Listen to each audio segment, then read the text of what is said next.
యెహోవా ఉత్తముడని రుచి చూచి తెలుసుకోవాలి. ఎందుకంటే క్రీస్తు ప్రేమ నుండి ఈ లోకంలో ఎవ్వరూ మనల్ని వేరు చేయలేరు. ఈ వాక్యమే నన్ను బ్రతికించను అని.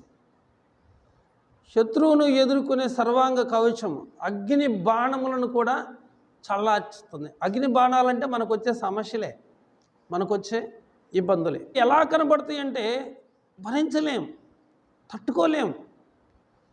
అలాంటి పరిస్థితుల్లో సరైనటువంటి ఆదరణ కూడా లేకపోతే మనసు అతలాకుతలముగాను గలిబిలిగాను మనసు ప్రశాంతంగా ఉండదు. అలాంటప్పుడు దేవుడిచ్చే సమాధానం మీకు కావాలి, దేవుడిచ్చే నెమ్మది మీకు కావాలి, దేవుడిచ్చే ఆదరణ మీకు కావాలి.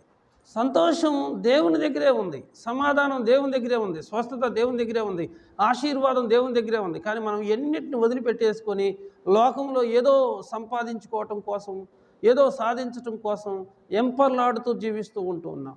ఇక్కడ యేసు ప్రభు వారు నోరు తెరిచి అన్నాడు, పరలోక రాజ్యము ఒక ఇంటి యజమానుని పోలి ఉన్నది. ఇంటి యజమానుడు మంచివాడైతే ఇల్లు పరలోక రాజ్యంగా ఉంటుంది. ఇంటి యజమానుడు చెడ్డవాడైతే ఆ ఇల్లు నరకంలాగా ఉంటుంది. ఒకే మాట చెబుతున్నా, ఆశీర్వాదము ఎప్పుడు మొదలైద్ది అంటే పెండ్లితోనే మొదలైద్ది. అర్థం చేసుకునే భార్య దొరకటం, అర్థం చేసుకునే భర్త దొరకటం నిజంగా దేవుడిచ్చిన గొప్ప ఆశీర్వాదం వివాహం.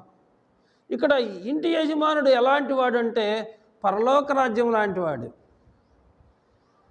చెడ్డ అలవాట్లు లేవు, చెడ్డ లక్షణాలు ఏమీ లేవు.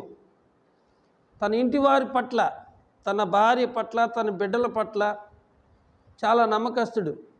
అతన్ని చూసినప్పుడు పరలోక రాజ్యం గుర్తు రావాలి. హల్లెలూయా.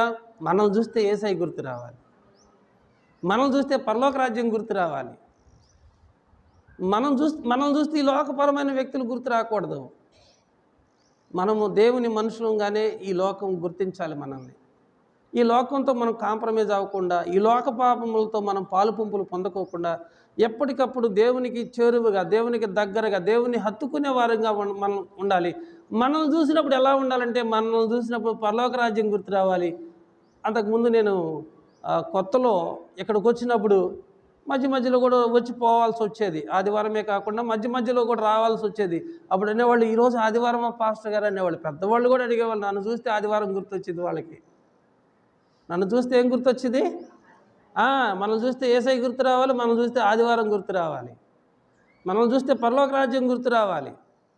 మన ప్రవర్తన ఆ విధంగా ఉండాలి ప్రియమైన వాళ్ళ.